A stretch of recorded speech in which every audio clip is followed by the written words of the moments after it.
Hello दोस्तों, veterans नमस्कार। मैं दीवान सिंह आपको मैं बताना चाहूँगा कि 31 जुलाई को जो जून का EIC पिन था वो आ गया है। तो केंद्रीय कर्मचारियों का महंगाई भत्ता कितना बढ़ा और बैंक रिटायरीज पर इसका क्या असर पड़ा और सर्विंग बैंक एम्प्लॉयज़ पर क्या असर पड़ा। और एक और मेरे चैनल पर पूछा जा रहा था सब कम्यूटेशन के बारे में क्या हुआ। मैं इन तीनों चीज़ों को आज बताऊंगा। अब क्योंकि ये सारी चीज़ें कोई इंटरप्रिटेशन की तो है नहीं, जो फैक्ट्स हैं वही मैं आपके सामने रखूँगा।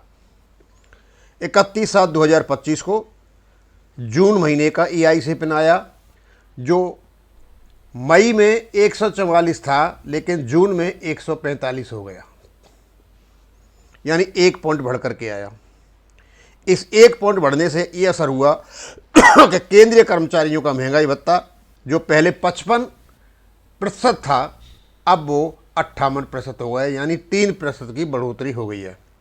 इसमें और तो कुछ बताने वाली बात है नहीं, यही है कि आपका जुलाई 2025 से केंद्रीय कर्मचारियों या पेंशनरों का DA या DR 3% बढ़ गया है। जो ये कहानी झूठी गाते थे कि 5 बढ़ेगा 6 बढ़ेगा, आज भी आ रहा है कोई कह रहा 6 पर गया, मंजूरी मिल गई, वो सब झूठी बातें थी।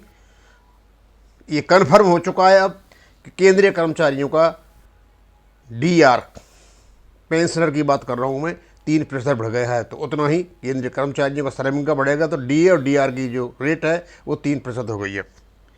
अब इसका जो 145 आया जून में, इसका जो सर्विंग बैंक उन पर क्या असर पड़ा और रिटायर्ड पर क्या असर पड़ा। तो पहले तो मैं रिटायर्ड का बता देता हूँ। जो 1/11/2022 से पहले रिटायर हैं, यानी उन पर जो नेशनल लेवल का DA पैटर्न नहीं लगता है, उनका बताते एक स्लैब कम हो गया है। अब मैं एक जो कुछ मैं आपको बता रहा हूँ, मैं इनका कैलकुलेशन नहीं जानता। जो कुछ मुझे मिला, जो वेल कैलकुलेशन करके लोग जहाँ से लाते हैं, ये जो कुछ मुझे बता रहा हूँ, तो 1/11/2022 से पहले वाले जितने भी पेंशनर्स हैं उनका DR 1% कम हो गया है। फॉर रिटायरीज रिटायर्ड आफ्टर 31/10/2022 के बाद जो रिटायर हुए हैं उनका DA 0.07% कम हो गया है। और जून 2025 में इनमें इंक्रीज 1% का हुआ है for employees. August DA increase, अब ये मेरी समझ में नहीं आ रहा है कि जब DA इंक्रीज बता रहे हैं तो 31/10/2022 के बाद जिन पर नेशनल पैटर्न लागू हो रहा है उनका DA डिक्रीज क्यों हुआ, इंक्रीज क्यों नहीं हुआ। अब यहाँ तो इन्हें डिक्रीज निकाल रखा है, वही मैं बता सकता हूँ, लेकिन उनको तो मैं छोड़ता हूँ।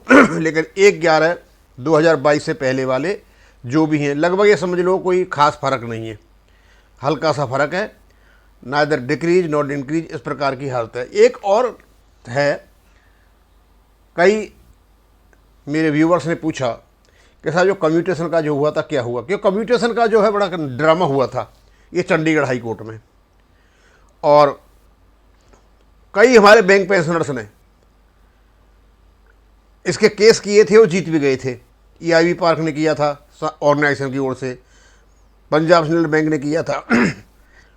अंत में DOPT ने एक लेटर निकाला और उस लेटर में ये कहा, इन्होंने कई कोर्ट का हवाला देते हुए, कई सुप्रीम कोर्ट के केस, इन्होंने हाई कोर्ट के केस लिए, इन्होंने चंडीगढ़ का केस लिया। अंत में इन्होंने इसका निष्कर्ष ये निकाला कि इसमें किसी प्रकार का यदि परिवर्तन होगा तो सेंट्रल पे कमीशन के आधार पर होगा और वो गवर्नमेंट पर डिपेंड करता है। यानी अल्टीमेटली वो निकाल करके आए, in view of the judgments orders of honourable Supreme Court it has been settle that the matter regarding restoration period of commutation pension is to be decided by the government, यानी इसको government decide करेगी।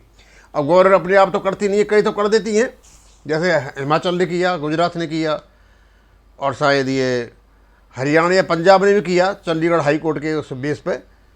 लेकिन ultimately इसकी जो power है वो government के पास है। अब गवर्नमेंट, जो सेंट्रल गवर्नमेंट यदि इसको कम करेगी तो शायद इन्होंने ये मुद्दा सेंट्रल पे कमीशन को दे दिया है कि ये जो कम्यूटेशन का पीरियड है वो कितना होना चाहिए और कितना नहीं होना चाहिए। बस इतनी सी खबर थी, ज़्यादा है नहीं, और ज़्यादा मैं उसका बनाऊंगा भी नहीं, मैं यही ख़त्म करूँगा। थैंक यू, धन्यवाद।